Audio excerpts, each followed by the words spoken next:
Hello student, good morning student. माँ Saraswati learning point में आपका स्वागत है। स्टूडेंट, जैसे कि as you know that our direct and indirect speech is going on, and today we now study here changing of pronoun. How change pronoun in a reported speech. How change pronoun in a reported speech. There are two kinds of pronouns which is changed when we transfer, when we change the direct to indirect speech and narration. Student, the two kinds of pronouns which are changed when we transfer the direct to indirect speech, these are I and we. I and we. I and you. I and you. This pronoun change when we make a direct and indirect speech, and its related words me, my, mine, and myself. Okay, student. What is here me? Me object here. Means object here. And what is my? My is possessive adjective. Possessive adjective. And mine is possessive pronoun. And myself is reflexive pronoun. Student, for this is your knowledge. Okay, now student, and we taken here you. What is the object of you? You object is you, and possessive adjective is your, and possessive pronoun is yours, and possessive and reflective pronoun is yourself and yourself. Okay, now student, these two kinds of pronouns change when we make direct to indirect speech. So how it changes, we now study here. Okay.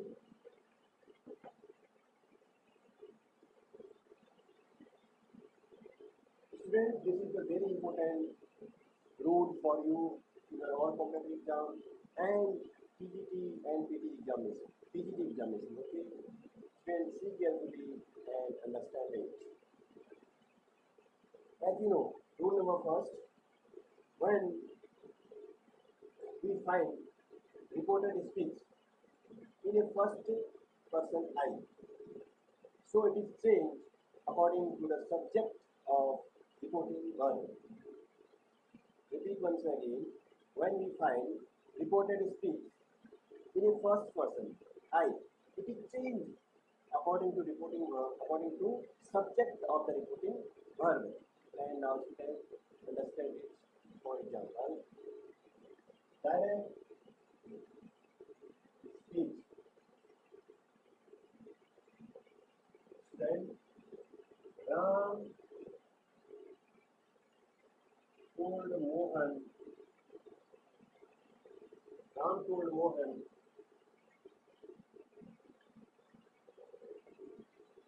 I was going to school. Okay student, जैसे कि मैंने आपको बताया है student, reported speech में first person को reporting verb के subject के अनुसार चेंज करते हैं। रिपोर्टिंग वर्ब के सब्जेक्ट के अनुसार चेंज करते हैं। आपको पता है स्टूडेंट, सब्जेक्ट एंड प्रीडिकेट का पार्ट आपने पहले से पढ़ा है, फिर भी मैं बता देता हूँ आपको कि जितने भी हमारे ऑब्जेक्ट वाला पार्ट आएगा, यानी प्रेडिकेट वाला पार्ट आएगा, वो एक्सिलरी वर्ब या मेन वर्ब वाला पार्ट होता है। उसके बाद यदि जो सेंटेंस में जो पार्ट होता है वो क्या होता है हमारा, या तो प्रेडिकेट होता है वो, या फिर वो प्रेडिकेट ऑब्जेक्ट कॉम्प्लीमेंट, ये सब चीज़ें जो उसको बिगा पार्टीशन हो जाता है। ठीक है, तो स्टूडेंट जैसे कि हमें पता है कि ये क्या है, शब्द राम है, टोल्ड क्या है, वर्ब है, क्या है, वर्ब है। राम सेट टू मोहन, क्या हुआ student, Ram said to Mohan, Ram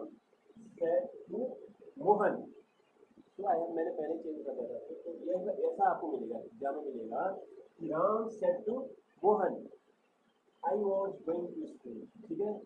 तो इसमें जैसे कि मैंने बताया कि रिपोर्टेड स्पीच में फर्स्ट पर्सन को रिपोर्टिंग वर्ब के सब्जेक्ट के अनुसार करनी पड़ती है। ये रिपोर्टिंग वर्ब का हमारा सब्जेक्ट है, ठीक है।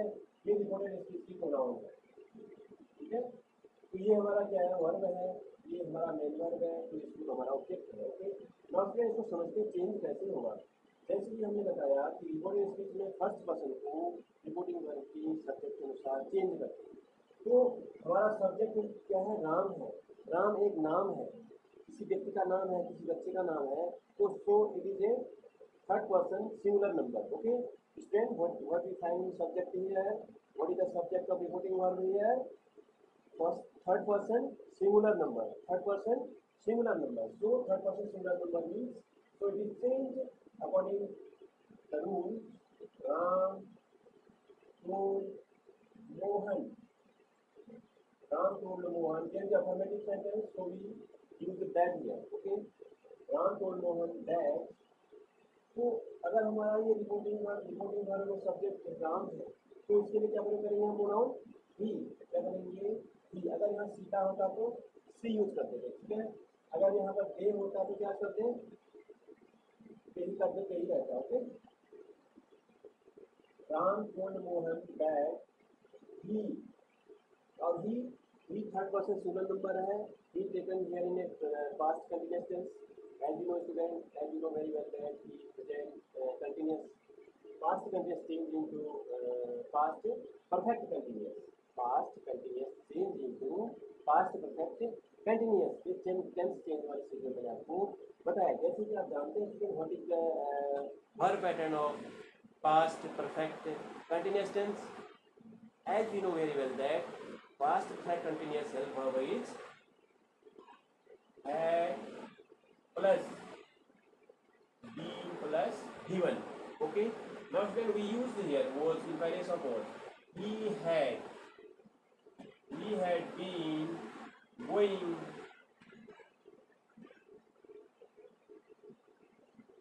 to school, okay। ना स्टूडेंट, हमने यहाँ पर जो फर्स्ट पर्सन हमारा आया था उसको हमने क्या कर दिया, चेंज कर दिया, इसके अकॉर्डिंग रिपोर्टिंग वर्ब के सब्जेक्ट के अनुसार हमने उसको चेंज कर दिया। हमें पता है हमारा रिपोर्टिंग वर्ब का जो सब्जेक्ट है राम, वो किसमें है, सिंगुलर नंबर थर्ड पर्सन में, ठीक है स्टूडेंट, किसमें है, सिंगुलर नंबर थर्ड पर्सन में, ओके। अब स्टूडेंट एक सेकंड एग्जांपल लेते हैं। यू सेड, डायरेक्ट स्पीच है,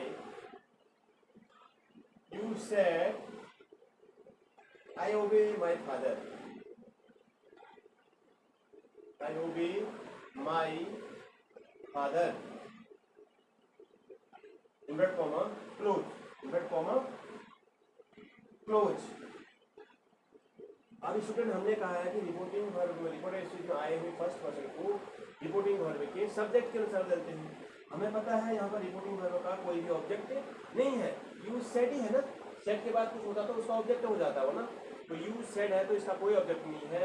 इंडायरेक्ट बनाते समय ऐसे सेंटेंसों का जिनका ऑब्जेक्ट नहीं होता वो एज वेल आते हैं नीचे, you said, they as well right in the indirect speech part, okay. You said that, क्योंकि हमारा अफर्मेटिव सेंटेंस है, दैट लिखेंगे हम यहाँ पर, दैट। अब चेंज कीजिए यू का, तो यू सेकंड पर्सन है तो यहाँ पर यू भी होगा, क्या होगा, यू, यू के बाद क्या होगा, फिर यू क्या हो जाएगा, थर्ड में बदल जाएगा ना।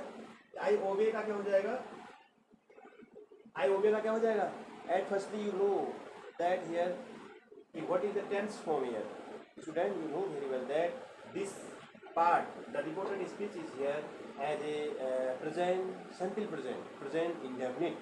इसमें बच्चों हमारा जो रिपोर्टेड स्पीच है ये किसमें है, प्रेजेंट इंडेफिनिट में है। टेंस का तो आपको बिल्कुल परफेक्ट नॉलेज होना चाहिए, तब स्टूडेंट आपको कॉम्पिटिटिव एग्जाम में ये हेल्प करेगा। आपकी इन फ्यूचरली भी ये बहुत इंपॉर्टेंट है, टेंस की वर्ब निकालनी आपको आनी चाहिए, तब आप direct speech active passive voice को क्लेरिफाई कर सकते हैं, ठीक है। फिर भी आपके नॉलेज के लिए हम आपको बीच बीच में ग्रामेटिकल सेक्शन का नॉलेज देते रहेंगे, ठीक है। तो स्टूडेंट किसमें चेंज हो जाएगा, you said that, you said that, you said that. अब सेड की जो क्या हो जाएगा, अब हमने कहा था कि इंडायरेक्ट बनाते समय किसे बदल देते हैं, इसको टोल्ड में बदल देते हैं। You said that, you said to me, you said, यहाँ पर ऑब्जेक्ट लेते हैं इसका, you said that, you said है तो सेड ही रहेगा। अगर यहाँ पर ऑब्जेक्ट लेना चाहे तो यू सेड टू मी, ऐसे लिख सकते हैं आप, यू सेड टू मी, तो क्या हो जाएगा, यू टोल्ड मी हो जाएगा। क्या हो जाएगा ये, you told me, you told me हो जाएगा। ठीक है स्टूडेंट, ये ध्यान रखना आप, ठीक है, यू टोल्ड मी। अब क्या हो जाएगा इसका, यू टोल्ड मी। अब देखिए यू का तो यू सब्जेक्ट है हमेशा ना, रिपोर्टेड स्पीच हमारा जो है वो सब्जेक्टिव केस का ही प्रोनाउन होगा।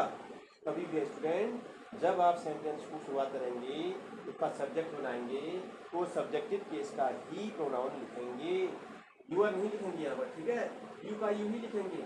जैसे आई है, आई का मी, कभी भी जो है मी को तो स्कूल आप नहीं लिख सकते हैं, ये इसका ऑब्जेक्ट है।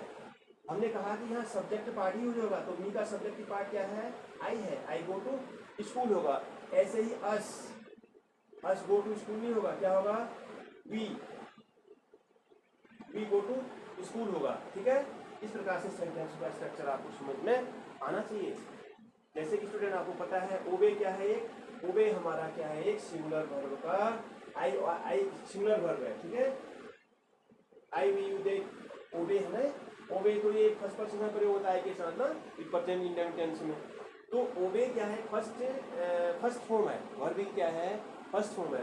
तो इसकी सेकंड फॉर्म, इसको present indefinite change to past indefinite, आपने पढ़ा है पहले से ना कि प्रेजेंट इंडेफिनिट को पास्ट इंडेफिनिट बदली कर देते हैं। तो स्टूडेंट अब यहाँ पर क्या आ जाएगा हमारा पास्ट इंडेफिनिट, फिर you obeyed, O B E Y E, you obeyed, फिर क्या आ जाएगा, माई किस में बदल जाएगा, ये इसका देखो यहाँ पर माई कौन सा है, यहाँ पर माई क्या है बताइएगा, मैंने आपको प्रोनाउन का चार्ट बताया अच्छी तरह से।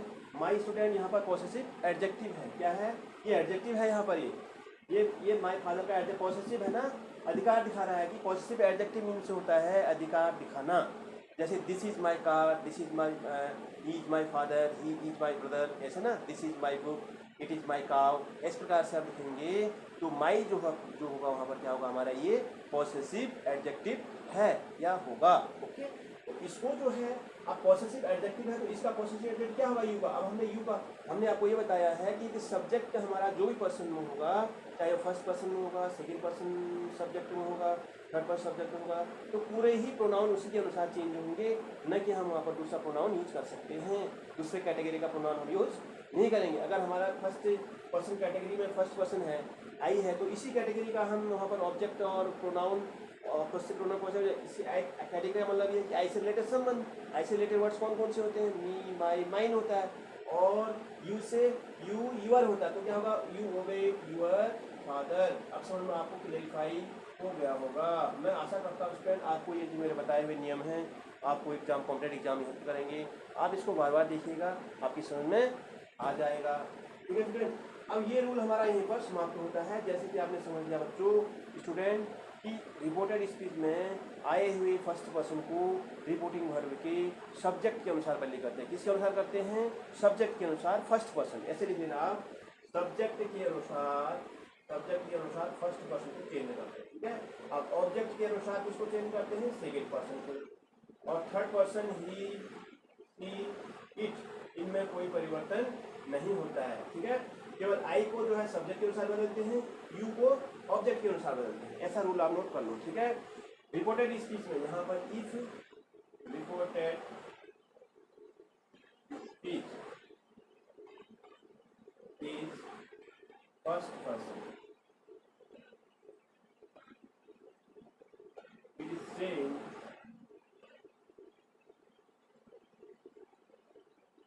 written according to subject of the reporting verb।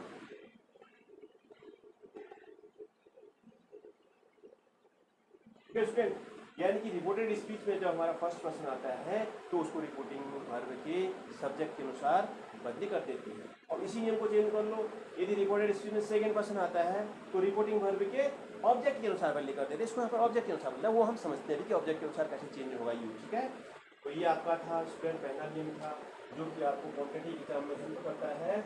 आप इसको अच्छी तरह से पढ़ लीजिएगा।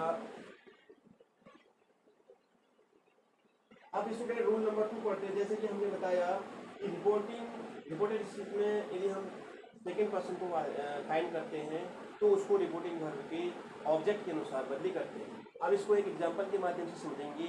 रूल तो आपने नोट कर लिया होगा। Direct speech,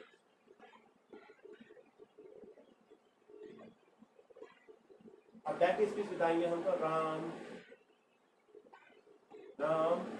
said to me,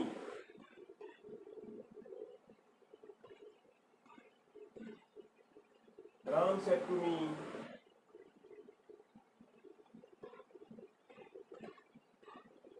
Mohan. ये तो नेम चेंज होगा नहीं ना, नेम तो चेंज होगा नहीं, केवल यू चेंज होगा ना। क्या चेंज होगा? यू।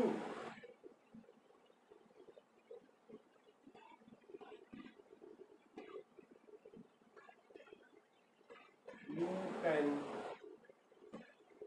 हेल्प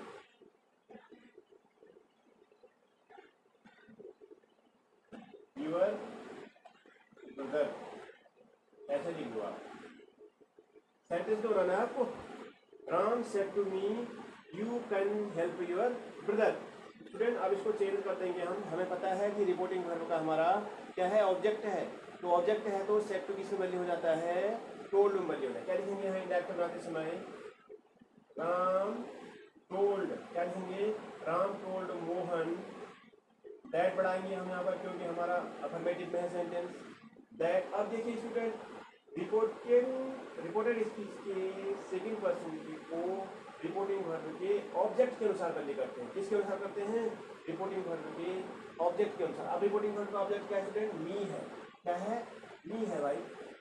तो मी है तो कैसे बदली करोगे इसको? पूरा सेंटेंस क्या होगा? आई के अनुसार बदली होगा ना, फर्स्ट पर्सन। अभी हमारा फर्स्ट पर्सन फाइंड हो गया ना हमको रिपोर्टिंग वर्ब में। और रिपोर्टेड स्पीच में क्या है? सेकंड पर्सन है, यू। तो हम कंडीशन ये है कि रिपोर्टेड स्पीच में आए हुए सेकंड पर्सन को रिपोर्टिंग वर्ब के ऑब्जेक्ट के अनुसार बदली करते हैं। ओके स्टूडेंट, अब इसको बताइएगा कि राम टोल्ड मोहन दैट, क्या हो जाएगा? आई। क्या हो जाएगा यहाँ? आई होगा। हमने कहा है कि उसका जो सब्जेक्टिव केस ही लेंगे हम, ऑब्जेक्टिव केस नहीं लेते। अब कैन किस में चेंज हो जाए? कुड में। I could help. हमें पता है कि जितनी भी हमारी मॉडल ऑक्सिलरी होती हैं और ऑक्सिलरी वर्ब होती हैं और ऑक्सिलरी मॉडल ऑक्सिलरी होती हैं, उनमें सब में क्या होता है? गिवन का प्रयोग होता है। किसका प्रयोग होता है स्टूडेंट? गिवन। आप तो ये समझ रहे होंगे कि कैन का कुड हो गया, पास्ट में हो गया तो हेल्पिंग वर्ब भी चेंज होनी चाहिए। नो, रूल्स ये है कि मॉडल ऑक्सिलरी जितनी भी होती हैं उनके बाद केवल वर्ब की फर्स्ट फॉर्म का प्रयोग होता है। अगर हमको यहाँ पर परफेक्ट टेंस में हम पाते हैं, इसको क्या करते हैं? परफेक्ट टेंस में पाते हैं। कुड हैव, शुड हैव पाते हैं तो वहाँ पर should be, would be, could have पाते हैं तो वहाँ पर हम क्या लिखते हैं? वर्ब की थर्ड फॉर्म का प्रयोग करते हैं। ठीक है स्टूडेंट, जैसे कि आपको पता है कि पास्ट परफेक्ट टेंस में विल हैव आता है। क्या आता है स्टूडेंट? विल हैव और शेल हैव आता है ना। उसके साथ वर्ब की कौन सी फॉर्म लगती है? हमारी थर्ड फॉर्म लगती है। वैसे यहाँ पर विल का वुड हो जाता है, कैन का कुड हो जाता है, शेल का शुड हो जाता है, मे का माइट हो जाता है। Might have, could have, should have, would have, इनके आगे हम तब हम वर्ब की थर्ड फॉर्म का प्रयोग करेंगे। बाकी हम जो है यदि हैव नहीं आता है तो हम वहाँ पर वर्ब की फर्स्ट फॉर्म का ही प्रयोग करते हैं। इस नियम को आप अपनी कॉपी में नोट डाउन कर लो, आपके काम आएगा। ठीक है, तो स्टूडेंट अब इसको हम पहले प्रोनाउन चेंज करेंगे कि ये प्रोनाउन किस प्रकार से चेंज होगा। किस प्रकार से चेंज होगा स्टूडेंट? अब देखिए, अब इसमें जो है राम हमको टोल्ड कर दिया हमने इसको, और ऑब्जेक्ट हमारा मी है तो हमने आई लिख दिया। आई कुड हेल्प, अब यूआर है ना ऑब्जेक्टिव, ये क्या है? पॉजिटिव एडजेक्टिव है। I could help my brother, ऐसे सेंटेंस बन जाएगा। समझ में आ गया स्टूडेंट? मैं आशा करता हूँ कि आपको ये समझ में आ गया होगा कि हमारा सेकंड पर्सन जो है रिपोर्टिंग वर्ब की ऑब्जेक्ट के अनुसार बदली होता है। किसके अनुसार चेंज होता है? रिपोर्टेड स्पीच में आया हुआ सेकंड पर्सन रिपोर्टिंग वर्ब की ऑब्जेक्ट के अनुसार बदली होता है। ठीक है, जैसे कि हमने चेंज कर दिया, हमने यहाँ पर ऑब्जेक्ट मी फाइंड किया था और मी एक फर्स्ट पर्सन प्रोनाउन है, उसके अकॉर्डिंग हमने इसका सब्जेक्टिव केस लिया और पूरे सेंटेंस में हमने आई के अकॉर्डिंग, आई कैटेगरी के प्रोनाउन को यूज किया। ठीक है, ये आपका रूल 2 थे, वेरी वेरी इंपॉर्टेंट रूल थे, आपको समझाने थे और मैं आशा करता हूँ कि आपकी समझ में ये आ गया होगा। ठीक है student, Gopal said to Meera, you can help your sister. अब देखो Gopal said to Meera, you can help your sister. ये देखो स्टूडेंट अब इसको आप चेंज करिए, खुद अपने मन में चेंज करिए, आपको अच्छा से फाइंड हो जाएगा, गलती पकड़ में आ जाएगी। आपको 20 सेकेंड का समय देते हैं, 20 सेकेंड का समय देते हैं, आप अपने मन से चेंज कर, कैसे चेंज होगा इसको? गुड शाबाश, try again, try student, try कीजिए। फिर हम आपको थोड़ा दिमाग प्रेशर कीजिए, कैसे चेंज होगा इसका प्रोनाउन। यू, हमने कहा है कि यू जो है रिपोर्टिंग वर्ब के ऑब्जेक्ट के अनुसार बदली होगा, आप बदली कीजिए इसको, शाबाश। जो स्टूडेंट सॉल्यूशन कर रहे हो बहुत अच्छा है, वो कॉम्पिटिटिव एग्जाम में या टीजीटी पीजी एग्जामिनेशन की तैयारी में उनको अच्छा हो जाएगा। Okay, time is over. तो स्टूडेंट इसको हम इस प्रकार से चेंज करेंगे, गोपाल टोल्ड, हमें पता है कि ये हमारा ऑब्जेक्ट है, गोपाल टोल्ड मीरा। अब दैट हम इसलिए बढ़ाएंगे कि यहाँ पर हमारा ये अफर्मेटिव सेंटेंस है, इंट्रोगेटिव होगा तो वहाँ पर और कंजक्शन यूज होगा, ठीक है। ये अफर्मेटिव है, अफर्मेटिव क्या होता है मेरे स्टूडेंट? दैट प्रयोग होता है, ठीक है। दैट, अब देखिए यू है, अब ऑब्जेक्ट क्या हमारा? मीरा है, क्या है? मीरा है, तो क्या होगा ऑब्जेक्ट हमारा? सी होगा, क्या होगा? सी फूड होगा, सी फूड, सी फूड। हमने कहा फर्स्ट पर्सन है तो ये वो है तो क्या मॉडल ऑक्सिलरी है तो उसके साथ फर्स्ट फॉर्म वर्ब आती है ना, यू कुड हेल्प।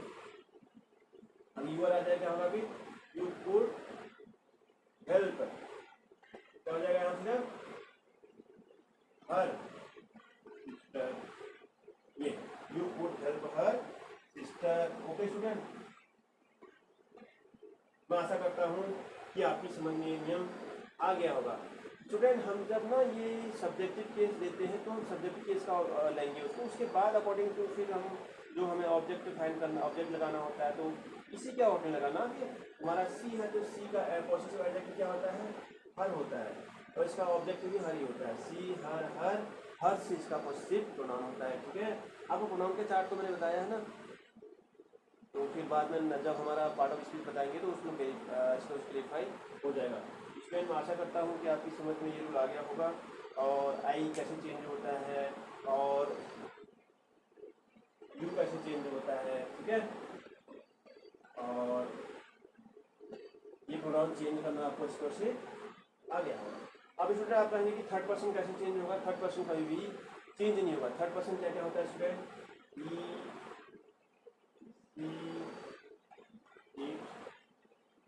दे और किसी पर्सन का नाम आपको रिपोर्टेड स्पीच में मिलता है तो ये प्रोनाउन में किसी प्रकार का चेंज नहीं होता। एक एग्जांपल के माध्यम से समझते हैं।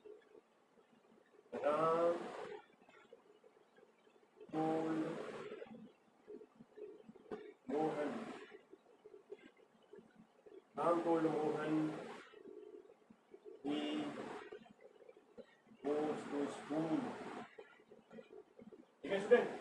अब देखो हमने कहा रिपोर्टेड स्पीच में जब हमारा थर्ड पर्सन आता है या नाम आता है तो वो चेंज नहीं होता है। एग्जाम्पल कभी कभी आपको ऐसा भी दे देगा, वहाँ डायरेक्ट स्पीच में ना ऐसा दे देगा, राम टोल्ड मोहन दे देंगे, तो राम टोल्ड मोहन तो ऑलरेडी चेंज है, राम ने मोहन को कहा, इसका तो राम टोल्ड मोहन ही रहेगा, चेंज है ना, ये चेंज है सेंटेंस, तो इसमें कोई चेंज नहीं होगा। टोल्ड मोहन अफर्मेटिव लगाएंगे, दैट लगाएंगे, दैट ही है तो ही का ही रहेगा, ही। अब यहाँ पर क्या चेंज करोगे बताइए? शाबाश, आपके पास 5-10 सेकंड का टाइम है, चेंज करो इसको। शाबाश, जो स्टूडेंट इसको बना रहे हैं वो काफ़ी आगे तक जाएंगे, वो अच्छा कर रहे हैं। शाबाश शाबाश, बनाइए शाबाश, चेंज कीजिए इसको। Okay, time is over. तो स्टूडेंट हमारा ये कौन सा फॉर्म है वर्ब का? ये हमारा प्रेजेंट इंडेफिनिट संचित प्रेजेंट है। इसको किसी चेंज कर देंगे हम संचित पास्ट में, ही क्या हो जाएगा? ही वेंट टू स्कूल, ये, ठीक है स्टूडेंट, ऐसा हो जाएगा। क्योंकि हमें पता है कि प्रेजेंट इंडेफिनिट को पास्ट में चेंज करते हैं और पास्ट इंडेफिनिट की अफर्मेटिव के साथ कौन सी वर्ब लगती है? सेकेंड फॉर्म लगती है, और नेगेटिव में डिड नॉट के साथ वन लगती है, ठीक है student. Past indefinite tense is very very important. आपको एक बार फिर रिपीट करा देता हूँ, उसके अफर्मेटिव सेंटेंस में क्या लगता है? सभी सब्जेक्ट के साथ, सभी प्रोनाउन के साथ वर्ब की सेकंड फॉर्म आती है और नेगेटिव सेंटेंस में डिड नॉट के साथ गिवन आती है। ठीक है, याद रखिएगा कि डिड नॉट जहाँ आपको डिड मिलेगा तो वहाँ पर वर्ब की फर्स्ट फॉर्म का प्रयोग कीजिएगा। आप समझ लेना कि वहाँ पर पास्ट फॉर्म का प्रयोग हुआ है, पास्ट टेंस का। ये आपका इससे हट के नियम था, हमने का बताना इंपॉर्टेंट समझा, हमने बता दिया। ठीक, तो स्टूडेंट ये तो थे आपके प्रोनाउन चेंज। ठीक है, क्या था आपका ये प्रोनाउन चेंज था। तो मैं आशा करता हूँ कि आपकी समझ में बहुत अच्छी तरह से आ रहा होगा। मैं बहुत ही सिंपल और सरल भाषा में पढ़ाता हूँ और मैं सीखता भी हूँ बहुत सरल और सिंपल भाषा में, और धीरे धीरे पढ़ाना चाहता हूँ। कोई जल्दीबाजी नहीं है। जो जल्दीबाजी का नॉलेज होता है वो वैसे ही होता है, कोई मायना नहीं रखता। तो धीरे धीरे ज्ञान प्राप्त करना और एक सरल मेथड में ज्ञान प्राप्त करना एक समाज को हल्का बनाता है। ठीक है, समाज में सामाजिकता को क्या करता है, हल्का बनाता है। समाज को, समाज की कठिनाई को तोड़ देता है। समाज अनेक कठिनाइयों से गुजरता है ना, उन कठिनाइयों को धीरे से पढ़ने वाला स्टूडेंट जो है, समझने वाला स्टूडेंट, समाज की कठिनाइयों को, मनुष्य की कठिनाइयों को, मनुष्य के दिमाग में जो वाइब्रेशन होता है उसको हल्का कर देता है। ठीक है, तो स्टूडेंट आज हम कुछ सो दैट, ये तो आपका एक दूसरा था, स्टूडेंट लाइफ में हो तो आपको समझना बहुत जरूरी है। You know, you must, there is very important to know about the society when you are a student. Okay, then you gain and then you make, then you do better in your future. Think every ठीक है, everything think, you must think everything. आपको हर कोई चीज़ समझना होगा, तब जाके आप कुछ कर सकते। ठीक है, अब कुछ प्रोनाउंस हैं स्टूडेंट, उनको कैसे चेंज होते बताते हैं। अब जैसे सेंटेंस हमारा नाउ आएगा, इसको नोट डाउन कर लीजिए। नाउ किसमें बदली होता है, देन में बदली होता है। दिस किसमें बदली होता है, दैट में बदली हो जाता है। लिखते रहना आप। ठीक है, दीज किसमें बदली हो जाता है, दोज में बदली हो जाता है। किसमें बदली होता है, दोज में बदली हो जाता है। हियर किसमें बदली हो जाता है, हियर में बदली हो जाता है। ठीक है, एंड एगो किसमें बदली होता है, एगो हो जाता है आपका बिफोर में बदली हो जाता है। किसमें बदली हो जाता है। अगर हम डायरेक्टली स्पीच